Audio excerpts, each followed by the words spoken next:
सभी बहन भाइयों को मेरा नमस्कार है। मित्रों, भगवान श्री कृष्ण चौथे अध्याय में 14वें श्लोक में बोलते हैं, क्या बोलते हैं? नमाम कर्माणि लिपन्ति न मे कर्म फलेस प्रिया इति माम यो भी जानाति कर्म फिर न सबध्यते। अर्थात भगवान श्री कृष्ण कहते हैं, अर्जुन से कह रहे हैं कि मुझ पर किसी कर्म का प्रभाव नहीं पड़ता। भाई भगवान है वो, तो भगवान के ऊपर किसी कर्म का प्रभाव नहीं पड़ता है।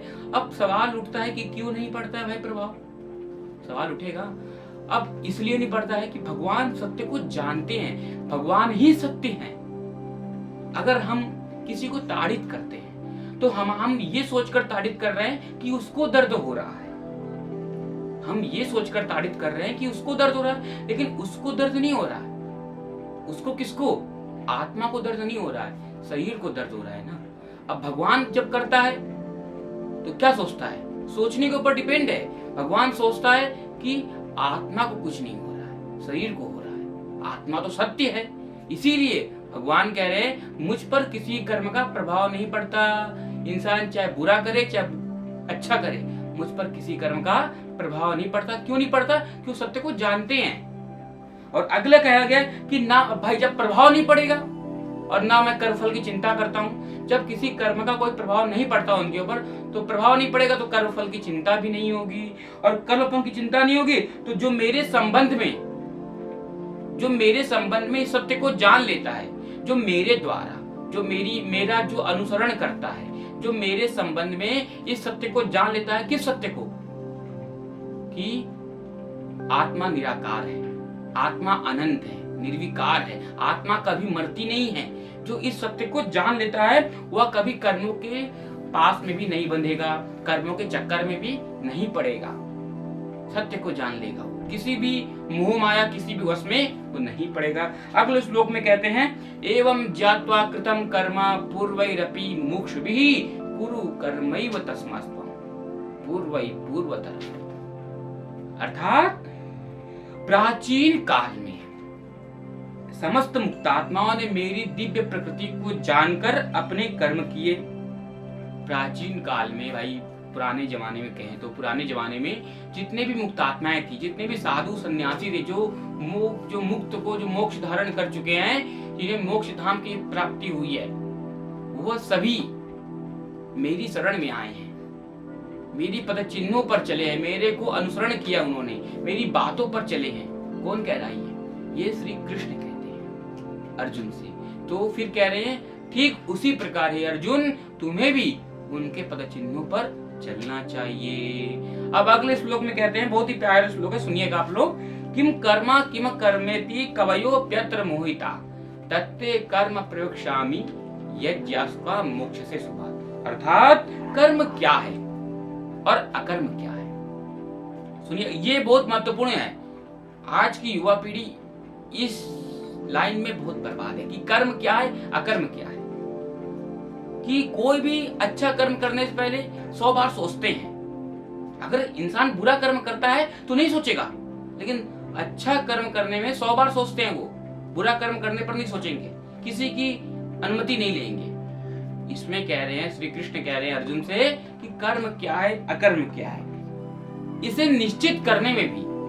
कर्म मतलब हम जो कर्म करते हैं, और अकर्म मतलब कि हमको जो करना चाहिए।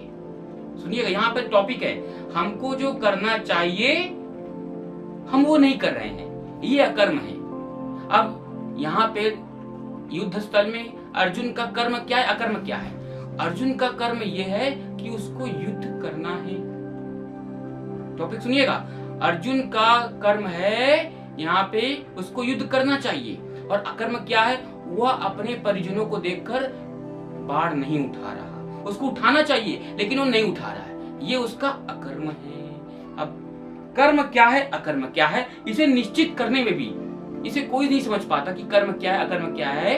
इसे निश्चित करने में बुद्धिमान व्यक्ति भी मोहग्रस्त हो जाती है। भाई टैलेंट से टैलेंट व्यक्ति भी, जितना भी बुद्धिशाली व्यक्ति हो, बुद्धिमान व्यक्ति हो, इसको अगर समझने जाएंगे उल्टा उसी के चक्कर में बंध जाएंगे, मोहग्रस्त मतलब आकर्षित हो जाएंगे उसके प्रति, मोहग्रस्त हो जाते हैं। अतएव मैं तुमको बताऊंगा कि कर्म क्या है और अकर्म क्या है। जिसे जानकर अर्जुन, कृष्ण कह रहे हैं अर्जुन से कि मैं तुमको बताऊंगा कि कर्म क्या है और अकर्म क्या है, और जिसे जानकर तुम अशुभ लक्षणों से निसंकोच हो जाओगे, बच सकोगे, बुरे लक्षणों से बच सकोगे, और अपना जो कर्म है वो तुम करने में सफल होगे। अगला श्लोक में कहते हैं कर्मणो ह्यापि बोद्धव्यम बोद्धव्यम च विकर्मणः अकर्मणश्च बोद्धव्यम गहना कर्मणो गति।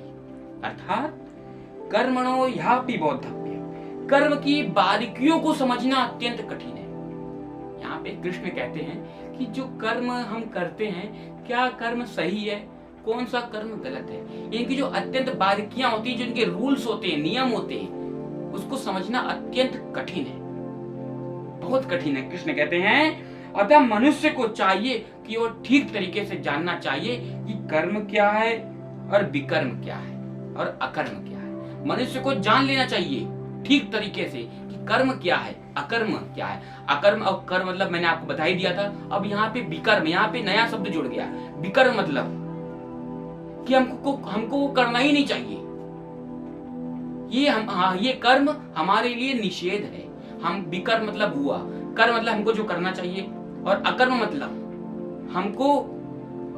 हमको जो करना चाहिए हम नहीं कर रहे हैं, और विकर्म मतलब हमको उस कार्य के लिए निषेध है, हमको करना ही नहीं चाहिए। तो मनुष्य को ये तीनों कर्म की परिभाषाएं ठीक तरीके से जान लेना चाहिए, कृष्ण कहते हैं। तो आप भी जानिए। अगले श्लोक में कहते हैं कर्मण्य कर्म यः पश्येत् कर्मणि च कर्म यः स बुद्धिमान मनुष्येषु स युक्तः कृष्ण कर्म।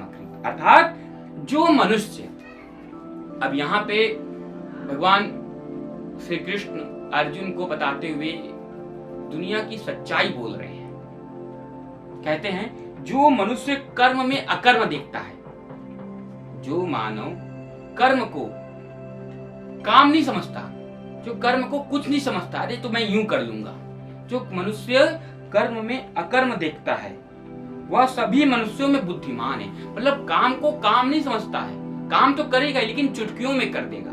जो मनुष्य काम को काम नहीं समझता है, कर्म में अकर्म देखता है, वह मनुष्य बुद्धिमान है और सब प्रकार के कर्मों में प्रवृत्त रहकर भी दिव्य स्थिति में रहता है। सभी प्रकार के कर्मों में प्रवृत्त रहेगा, अच्छे कर्मों में प्रवृत्त रहेगा, और प्रवृत्त रहकर भी उसके चेहरे पर मुस्कुराहट होगी।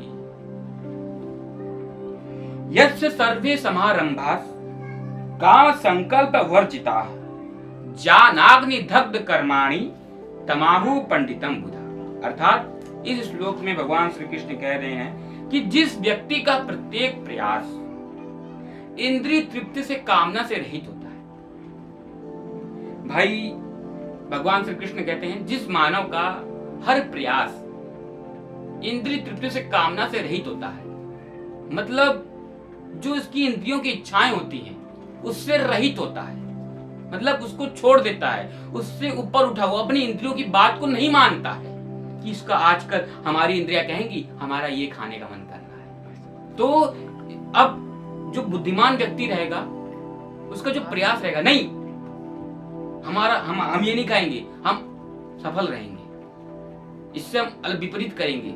आपको पता वो गलत है लेकिन हमारी इंद्रियां कह रही है हमें वो करना चाहिए, लेकिन नहीं, हमें वो नहीं करना है। तो इंद्रिय तृप्ति से कामना से रहित होता है, मतलब इंद्रियों की इच्छाओं को, बातों को नहीं मानता है, उसे पूर्ण ज्ञानी समझा जाता है। कह रहे हैं वही मानव शक्तिशाली है जो अपनी इंद्रियों की इच्छाओं को, जो अपनी इंद्रियों की इच्छाओं पर विजयी हुआ है, जो इंद्रियों की इच्छाओं पर विजयी प्राप्त जिसने किया है वह पूर्ण ज्ञानी समझा गया है। उसे ही साधु पुरुष कहते हैं। साधु पुरुष मतलब उसे अच्छा पुरुष कहते हैं, उसे अच्छा मानव कहते हैं, जिसे पूर्ण ज्ञान की, जिसने पूर्ण ज्ञान की, उसके अंदर जितने भी ज्ञान समाहित है, पूर्ण ज्ञान से इंद्रियों की इच्छाओं को भस्म कर दिया है। अपनी नॉलेज से इंद्रियों की जो इच्छाएं उसे नहीं मानता है, भस्म कर दिया, विशेषण लगा दिया इसमें, यानी नहीं मानता है।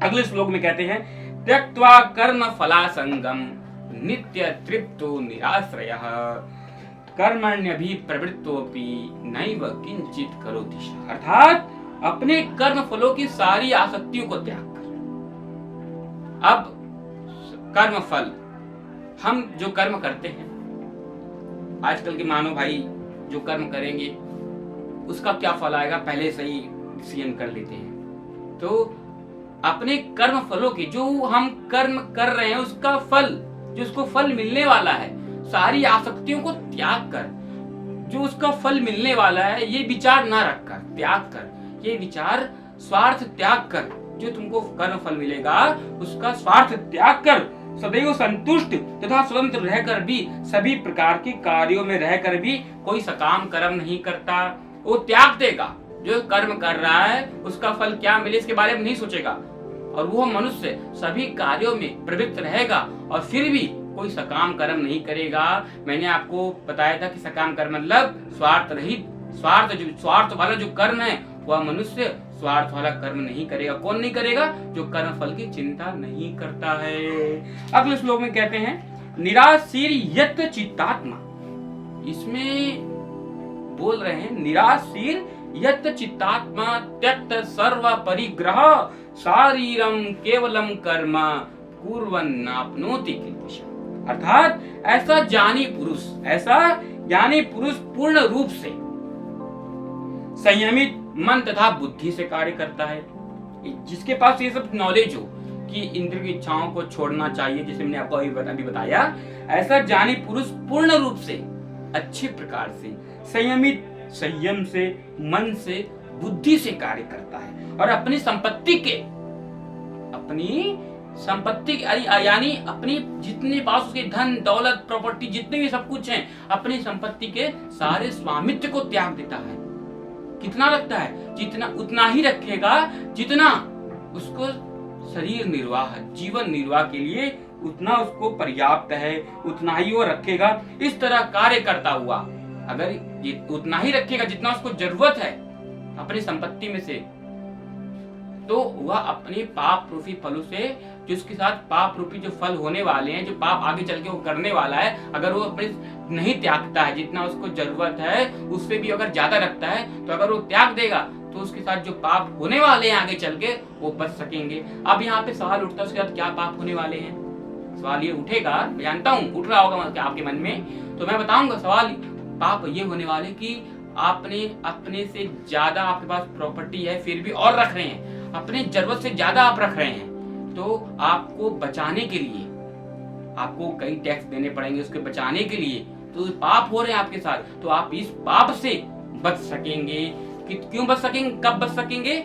जब आपको जितना जरूरत है उतना ही आप रखेंगे। तो अगले श्लोक में कहते हैं यदृच्छा लाभ संतुष्टो द्वंद्वातीतो विमत्सरः समासिद्धवसिद्धौ च कृत्वापि न निबध्यते। अर्थात जो स्वतः होने लाभ से संतुष्ट रहता है। सुनिएगा, यहाँ पर ध्यान करिएगा। जो स्वतः यानी स्वतः मतलब अपने आप, जो अपने आप लाभ हो रहा है, कर्म फल की चिंता नहीं कर रहा है, जो लाभ हो रहा है अपने आप, जिसको लाभ हो रहा है, संतुष्ट रहता है, उससे वो खुश है। जो मनुष्य को जिसके द्वारा उसके कर्मों के द्वारा अपने आप लाभ होता है, उसकी चिंता नहीं करता, कभी भी लाभ हो सकता है, उससे वो संतुष्ट है, वो मानो, और द्वंद्व से मुक्त है। द्वंद्व मतलब लड़ाई झगड़ा, जो आजकल के मानो बच्चे इत्यादि जो भी लड़ाई झगड़ा में आगे रहते हैं, जो द्वंद्व से मुक्त है, जो खुद से, जो अपने होने वाले लाभ से संतुष्ट है। सुनिएगा, जो होने वाले लाभ से संतुष्ट है, जो लड़ाई झगड़ा से मुक्त है, और जो ईर्ष्या नहीं करता। किसी की उन्नति हो रही है, अरे यार उसकी उन्नति क्यों हो रही है, उसकी उन्नति नहीं होनी चाहिए, तो ईर्ष्या ही है, ये नहीं होनी चाहिए, ईर्ष्या है ना। तो उसकी उन्नति हो रही है तो ईर्ष्या नहीं करता, उसको देखकर जलन नहीं होता है, और जो सफलता तथा असफलता में दोनों में स्थिर रहता है। कोई विद्यार्थी सफल हुआ, पास हुआ तो भी ज्यादा खुश नहीं है, असफल हुआ, फेल हुआ तो भी ज्यादा दुखी नहीं है। दोनों में समानता है, दोनों स्थिति में समान रहता है। वह कर्म करता हुआ कभी कर्मों के चक्कर में नहीं बंधता। समझ गए आप? कर्म के चक्कर में कौन नहीं बंधेगा? कि जो द्वंद्व से मुक्त है, जो ईर्ष्या नहीं करता, जो दूसरे की उन्नति से नहीं जलता है, और जो होने वाले लाभ से, जो अपने आप होने वाले लाभ से संतुष्ट रहता है, ऐसा मनुष्य कभी कर्मों के चक्कर में नहीं बंधेगा। गत संगस्य मुक्तस्य, सुनिएगा, यहाँ देखिएगा, गत संगस्य मुक्तस्य जानवस्थित चेतसा यज्जाया चरता कर्म समग्रम प्रविलीयते। अर्थात जो पुरुष प्रकृति के गुणों के प्रति अनासक्त है, मतलब सुनिएगा यहाँ पे, जो मानव प्रकृति के गुणों के प्रति अनासक्त है, अनासक्त यानी जो लगा हुआ नहीं है, मतलब आसक्त मतलब लगा हुआ है, जो अनासक्त है, जो लगा हुआ नहीं है। प्रकृति के गुण, भाई प्रकृति के गुण कौन है, आपको पता है? नहीं पता है ना? सुनिए, प्रकृति के गुण, यहाँ पे सवाल उठता है कि प्रकृति के गुण कितने हैं? प्रकृति के 3 गुण हैं, रजोगुण, तमोगुण और सतोगुण। ये प्रकृति के 3 गुण हैं। मनुष्य को पहचान इसी 3 गुणों से होती है। तो भगवान श्री कृष्ण कहते हैं अर्जुन को, जो मानव प्रकृति के गुणों के प्रति अनासक्त है, इनसे ऊपर ऊंचा हुआ है, इनके चक्करों में नहीं आता, इनसे मोहित नहीं है, वह जो दिव्य ज्ञान में पूर्णतया स्थित है। भाई जिसका जो सत्य ज्ञान है उसमें, वो सत्य ज्ञान में स्थित है, एकाग्र है, सत्य ज्ञान को जानता है, वो सत्य ज्ञान क्या है स्थित है। उसके सारे कर्म, वो जितने भी कर्म करेगा सत्य ज्ञान को ही करेगा और डायरेक्ट ब्रह्म में लीन हो जाते हैं। वो उसके कर्म भगवान से, परमात्मा ईश्वर से मिश्रित होते हैं। क्यों मिश्रित होते हैं भाई कर्म उसके? क्योंकि सत्य को जानकर कर्म कर रहा है, उसके पास नॉलेज है। अब जो मनुष्य नॉलेज होकर जो कर्म करेगा उसके कर्म तो अच्छे होंगे। अब जब कर्म अच्छे होंगे तो ब्रह्म से मिश्रित कर्म होंगे।